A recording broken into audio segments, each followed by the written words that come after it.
Un buen día con todos y cada uno de ustedes, mis apreciados estudiantes de nuestra modesta casa de estudios. Te saluda tu profesor César Gerardo Uribe Guamaní, profesor responsable del curso de Historia del Perú, acá en nuestra modesta casa de estudios de Uribe's School. Y el día de hoy, viernes 10 de diciembre del presente año 2021, estamos dando inicio ya al desarrollo de nuestra clase y esta sesión va dedicada con mucho cariño a los estudiantes del tercer año de secundaria, sección A, en nuestra modesta casa de estudios. Tu profesor de siempre de Historia del Perú, César Gerardo Uribe Guamaní. Bien, vamos a empezar entonces el día de hoy. Mis apreciados estudiantes, hoy vamos a enfocarnos a lo acontecido en el Perú desde 1985 hasta el año 2000, hasta el fin del gobierno de Alberto Fujimori. Nosotros en clase anterior hemos hablado acerca de lo acontecido desde 1962 hasta 1985. Miren ustedes, sabemos que desde 1980 al 85 gobernó en el Perú el arquitecto Fernando Belaúnde Terry, acompañada con su esposa Violeta Correa, representando al Partido de Acción Popular.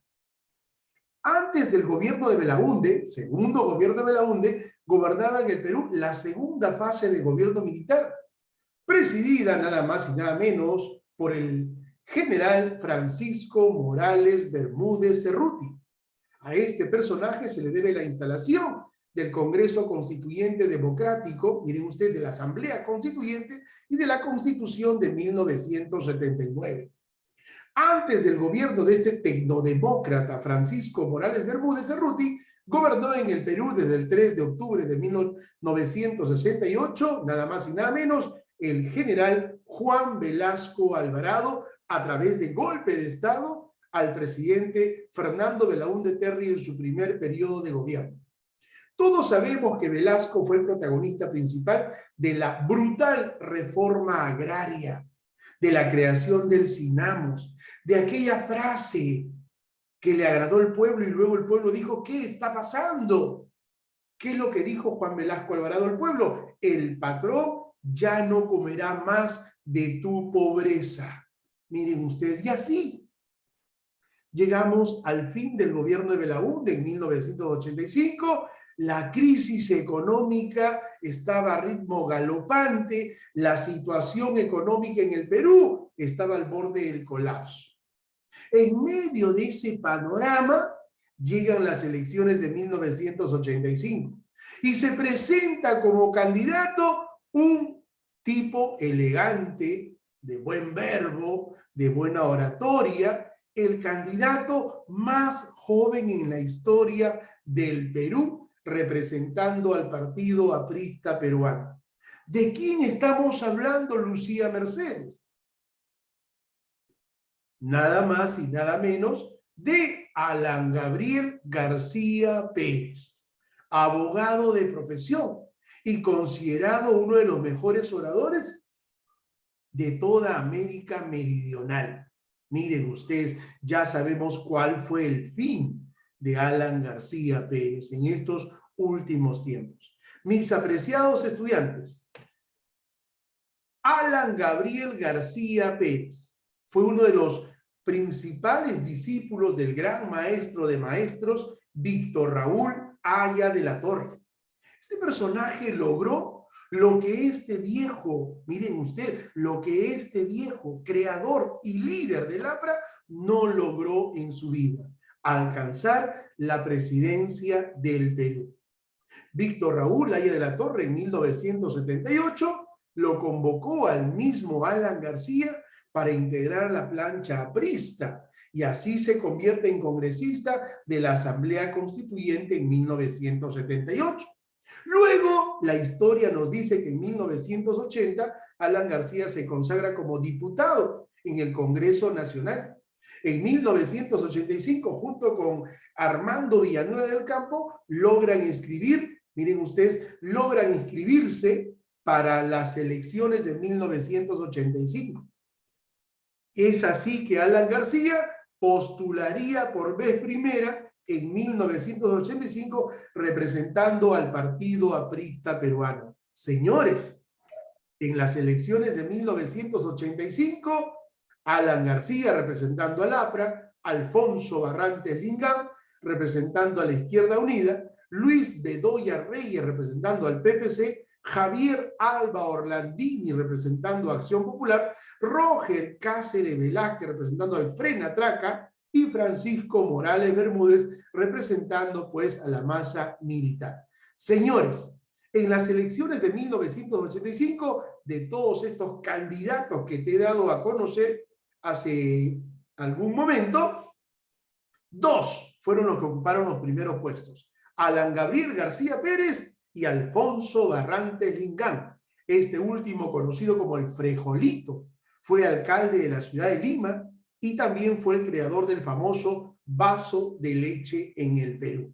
Señores, ninguno de estos 2 alcanzaron la valla del 50%. Por lo tanto, la Constitución Política de 1979 establecía la realización de una segunda vuelta electoral. Solamente se presentarían Alan García y Alfonso Barrantes. Pero en esta segunda vuelta electoral renuncia, miren ustedes, irrevocablemente Alfonso Barrantes Lingam, brindándole el triunfo nada más y nada menos a Alan Gabriel García Pérez. Este se convierte en el presidente más joven en la historia nacional y gobernaría hasta 1990. Pero ¿qué cosa es lo que heredó Alan García del gobierno de Fernando Belaúnde Terry? 4 aspectos muy graves: la crisis económica, la presencia del terrorismo, la presencia del narcotráfico y los actos de corrupción. Si hablamos de crisis económica, esta estuvo subdividida en la inflación, no se le da el precio real a los productos, la devaluación de la moneda, cada vez la moneda perdía su valor adquisitivo, y el déficit, los gastos públicos eran en demasía en comparación a los ingresos del Estado. La presencia del terrorismo, miren ustedes acá una marcada presencia por Sendero Luminoso, representado por Abimael Guzmán Reynoso, y el movimiento revolucionario Túpac Amaru, representado por Víctor Polay Campos. De la mano, el narcotráfico y los hechos de corrupción. Señores, ¿cuál fue el modelo económico del presidente Alan García en su primer periodo de gobierno? Un modelo económico heterodoxo. Esto quiere decir un modelo económico desordenado.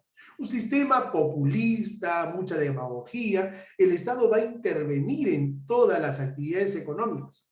El Estado asume el control de la economía a través del control de precios. El Estado decía, este producto costará tanto y así se tenía que vender. Y eso no les convenía a los productores, porque el productor va a producir para ganar, pero en este caso el producir va a producir para perder. Entonces no produce porque su producto no va a tener el precio real. Al no producir va a generar ¿qué cosa? Escasez. Y durante el gobierno de Alan García, señores, hubo escasez. Por eso que hubo cola para todo, principalmente para los productos básicos de primera necesidad. Otro aspecto económico también, Alan García limitó el pago de la deuda externa al 10% de las exportaciones. ¡Wow! Los países industrializados dijeron, ¿qué es esto? No puede ser. Por esa razón, el Perú, mis apreciados estudiantes del tercero de secundaria, el Fondo Monetario Internacional declaró al país como un país ineligible. Miren ustedes, se cerró el acceso a nuevos créditos en el mundo para el Perú. Espantó la inversión. Nadie quería venir, nadie quería invertir en el Perú porque su dinero se devaluaba simplemente. Y eso generó ¿qué cosa? Desempleo. Muchas empresas cerraron, muchas fábricas cerraron y generó desempleo. Y el desempleo generó la desesperación. Alan García dijo, no se preocupen, yo le voy a dar trabajo a todo el mundo. Y efectivamente fue así. Durante el gobierno de Alan García, señores, primer gobierno, todo el mundo trabajaba. Donde trabajaban 5 en una oficina, Alan García puso a 20. Sí, señores, creó el famoso programa de apoyo al ingreso temporal, el PAI, P-A-I-T, PAIT. Escúchame bien, Pavel Orejuela. PAIT, P-A-I-T. El programa de apoyo al ingreso temporal. Se le dio trabajo a tutti li mundi. Se le dio trabajo a todos. Ahora el problema era, ¿cómo pagamos? ¿Con qué pagamos? Alan no se hizo problema, señores. Habló con el BCR, con el Banco Central de Reserva, y se produjo dinero a montón. Hubo dinero, señores. Todo el mundo tenía plata durante el gobierno de Alan García, pero no había qué comprar, porque no había productividad ni producción, porque no les convenía al grupo de empresarios. Por eso hubo escasez y por eso hubo cola para todo, señores. Al ver este panorama, Alan García, en Mensaje a la Nación, se dirigió a todos los empresarios del Perú y les dijo, señores, no se preocupen. Ustedes van a seguir produciendo.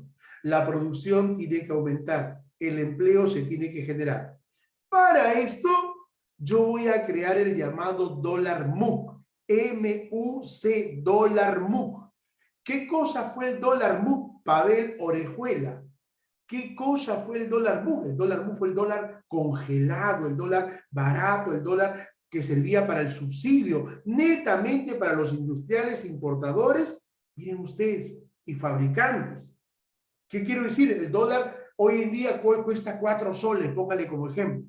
El dólar MUC costaba 1 sol y solamente lo podían comprar en el banco los empresarios para producir. Pero, ¿qué hizo el empresario? Le sacó la vuelta a la norma. Compró dólares a 1 sol y no va a producir. Lo va a vender el mismo día en el mercado paralelo a 4 soles.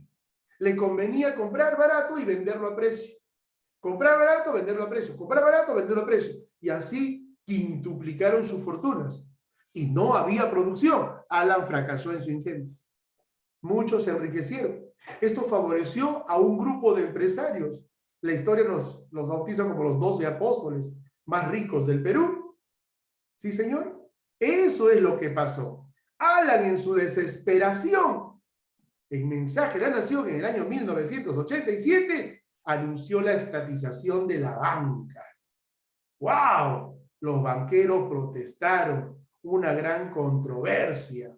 Aparece un movimiento de libertad llamado Fredemo, liderado nada más y nada menos por el ilustre premio Nobel, autor de La tía Julia, Los cachorros, Pantaleón y sus visitadoras. Estamos hablando de Mario Vargas Llosa. ¿Cuál fue la causa de la presencia de este movimiento? La estatización de la banca. ¿Y qué cosa proponía? Una economía neoliberal, una economía de mercado como hoy en día. Señores, hoy en día existe una economía de libre competencia de precios. El Estado no controla los precios de los productos. Por eso que encontramos bienes que cuestan, que no tienen precio fijo, que en algunos lugares lo encontramos menos, en otro lugar menos, en otro lugar más. Claro, una economía de libre mercado, una economía de libre competencia. ¿Qué le hizo bien al Perú, por supuesto? Eso es lo que aconteció, señores. Al no haber producción, hubo escasez.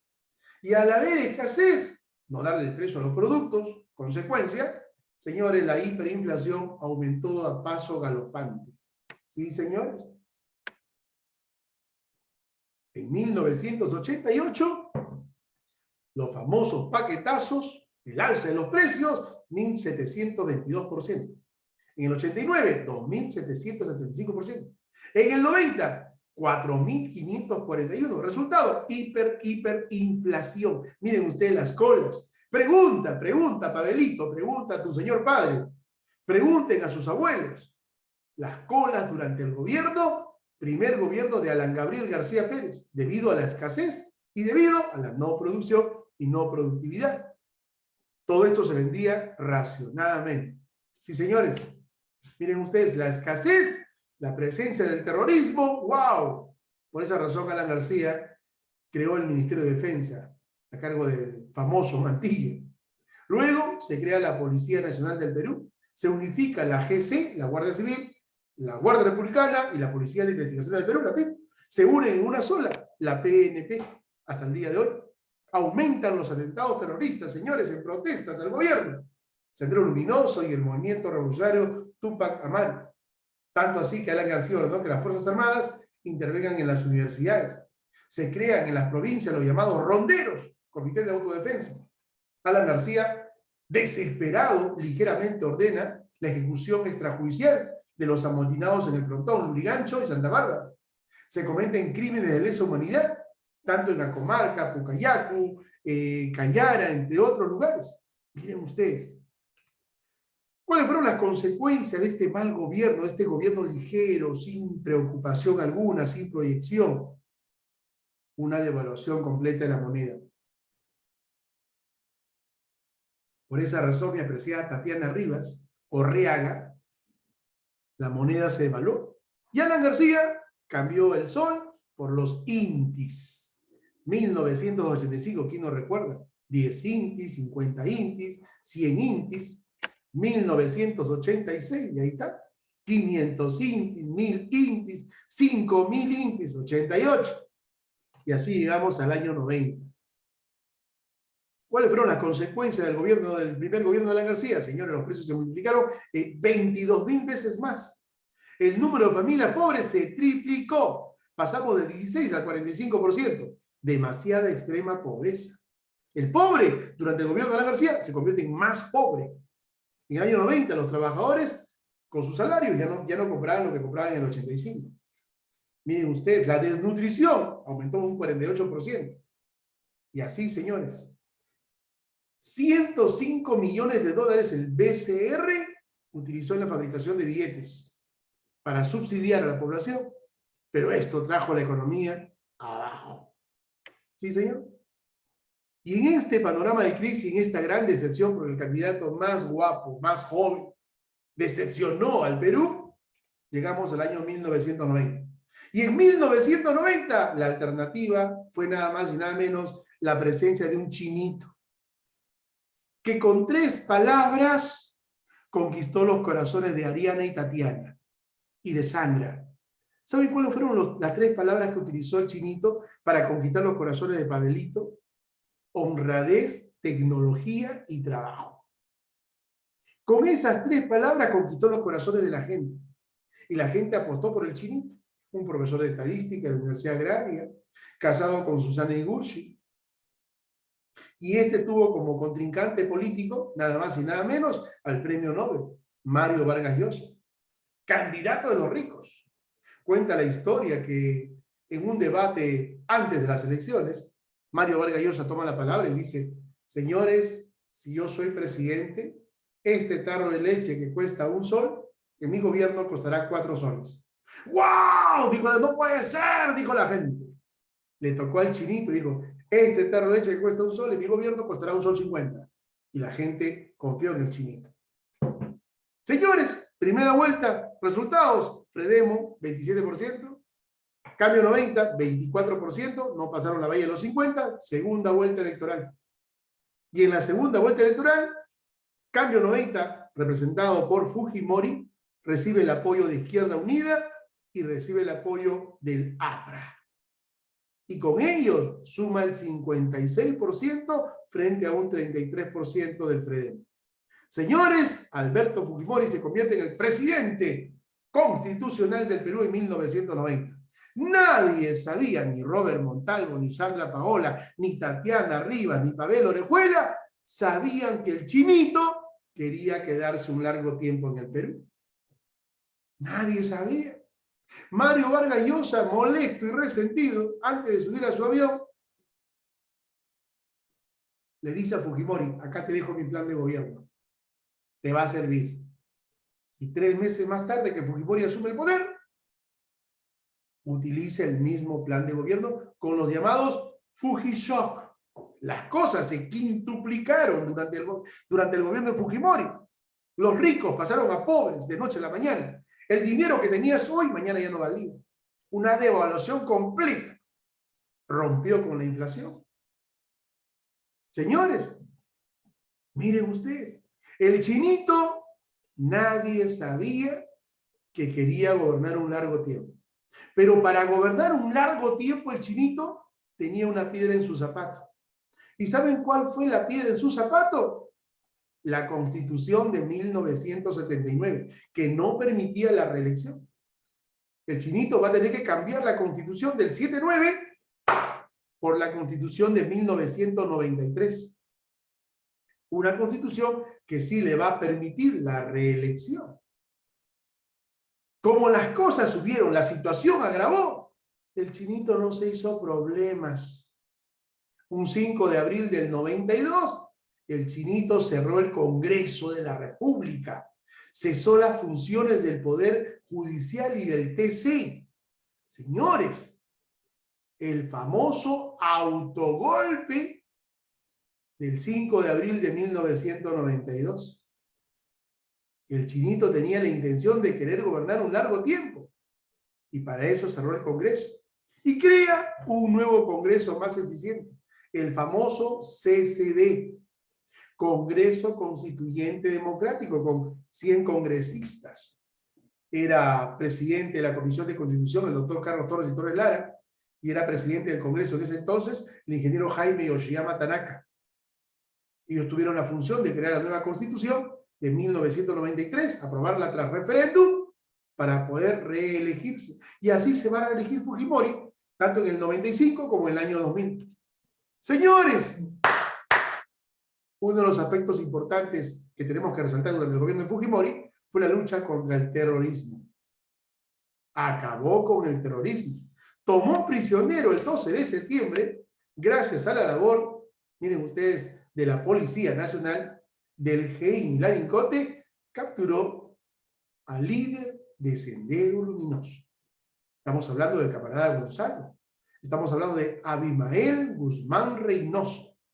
Gracias a la labor del general Quetín Vidal Herrera, se desarticuló a Sendero Luminoso, se instalaron tribunales militares sin rostro para justiciarlos, y así no se hizo problema. Durante el gobierno de Fujimori aparece el comando paramilitar Colina, que acabó con todo aquel que estaba en contra del gobierno. La matanza de Barrios Altos, la matanza de estudiantes de la Cantuta y docentes.